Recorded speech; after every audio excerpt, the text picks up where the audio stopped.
Welcome to a short reflection by Sebastian Mahfoud on Canto VII of Dante's Purgatorio. Sordello, upon learning Virgil's identity, bows before him, as the poet Statius will when we meet him several ledges above. Virgil does not chastise him, though, as he'll do with Statius for the same action, for in heaven no soul should be honored more or less than one another.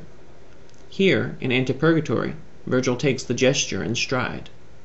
Notice that up to this point Sordello hasn't acknowledged Dante, and won't until later in this canto, when in line 85 he addresses the two as sirs.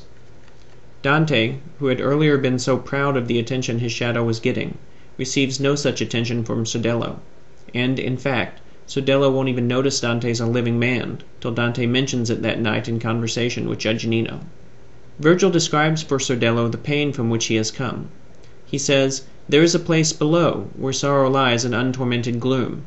Its lamentations are not the shrieks of pain, but hopeless sighs. There do I dwell with those who were not dressed in the three sacred virtues, but, unstained, recognized and practiced all the rest." The news for us here is Virgil's first mention of the unbaptized infants who must be constantly raining down in Limbo, with the occasional appearance of a grown man like Saladin.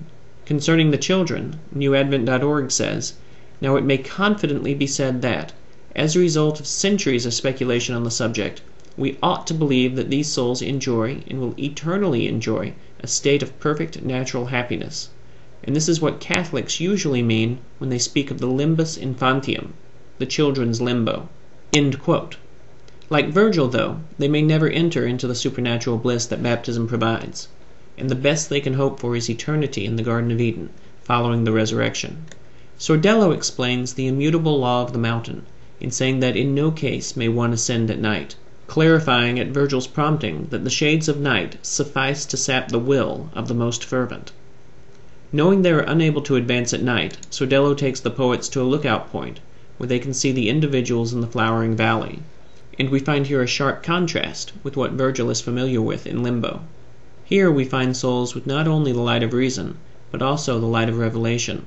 So the further comparison between Virgil's home and these negligent kings is starkly seen. Limbo is lusterless in comparison. The souls of the rulers that Sordello enumerates are all here but one, because the task, to which they were divinely appointed, of ruling their kingdoms, prevented them from paying too much attention to their spiritual lives. Henry III of England hit the other extreme. He attended so many daily masses, Ciardi notes, that he paid little attention to ruling his kingdom, a violation of the golden mean in the other direction. In any excess, in the Aristotelian mind, lies culpability. Having lost 3 children to miscarriage, I place great hope in my intent for their baptism to enable me to meet them in heaven, and if I don't, the romantic part of me would like to harrow Limbo myself to retrieve them. Failing that, though, for even Virgil would say that it is not meet to question God's justice, I expect to invest a great deal of time after the resurrection walking with them among the flowers of Eden. But now is not the time for negligent thoughts, for those of us yet in a state of grace have work and study to do while we are here.